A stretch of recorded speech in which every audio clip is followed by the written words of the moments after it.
si pemuda, teriak tantang tanpa jeda. Di jalan ini penuh luka, tapi hati tetap percaya.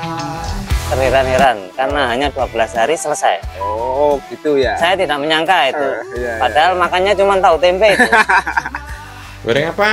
Tempe, ikan asin. Ini ikan asinnya. Tahu tempe untuk penyemangat Pak Geng ya? Iya. Oh iya. Tapi tetap bahagia juga. Iya. Tak pernah penat, bukti nyata, bukan janji. Semua cinta butuh aksi. Inilah tasawuf ya Tulohi ala jamaah. Paling terkesan buat saya itu ketika pembangunan rumah syukur akan dimulai.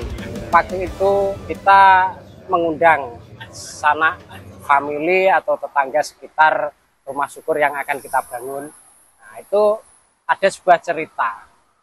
Kita mengundang satu tetangga. Nah, di situ kita sudah berundangan, tapi pada saat peletakan batu pertama atau seremoni itu beliaunya tidak hadir. Padahal rumah dari beliau itu berhadapan dengan rumah yang akan kita bangun, tapi beliaunya tidak hadir.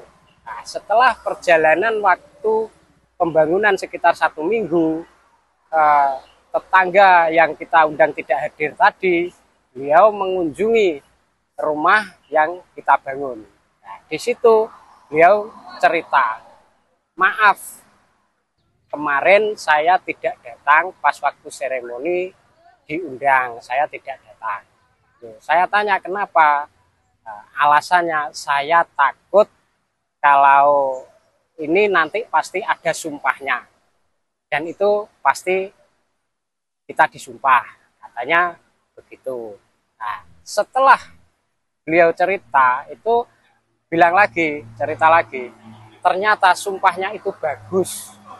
Nah, saya saring-saring yang dimaksud adalah sumpah jati diri bangsa.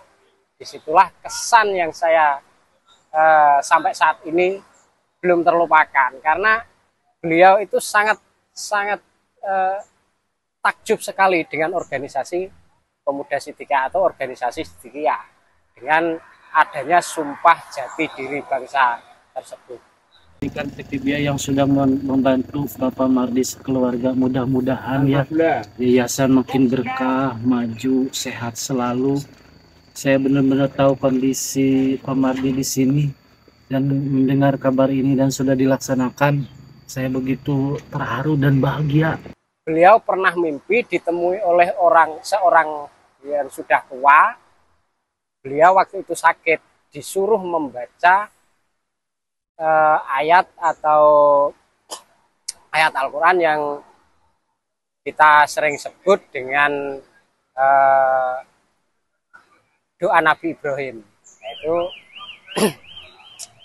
dia membaca itu, setelah kita seremoni beliau dengar, kok sama dengan mimpi saya. Jadi di kejadian itu sangat terkesan sekali buat saya.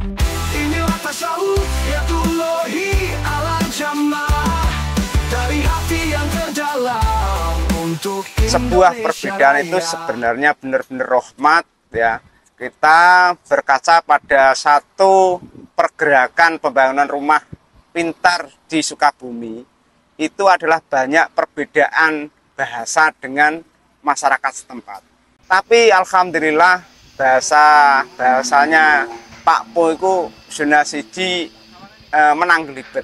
Dalam tanda kutip adalah kita sering bersilaturahmi dengan masyarakat, sehingga kita bisa diterima oleh masyarakat itu bagaimana. Dan itu alhamdulillah dulur-dulur walaupun berbeda bahasa itu sangat bisa beradaptasi. Kami pun bisa membangun. Kalau istilah Sundanya bisa udunan. Itu luar biasa. Itu pelajaran yang luar biasa. Filosofi bahwa begini, saya pernah dengar itu.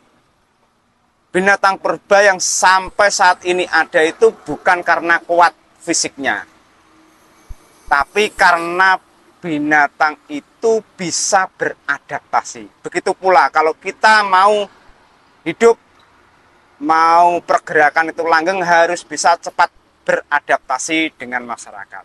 Atau tanda kutip yang kita kenal dengan silaturahmi, cepat-cepat harus silaturahmi dengan masyarakat. Ini pelajaran yang luar biasa yang kita ambil, Pak Gub.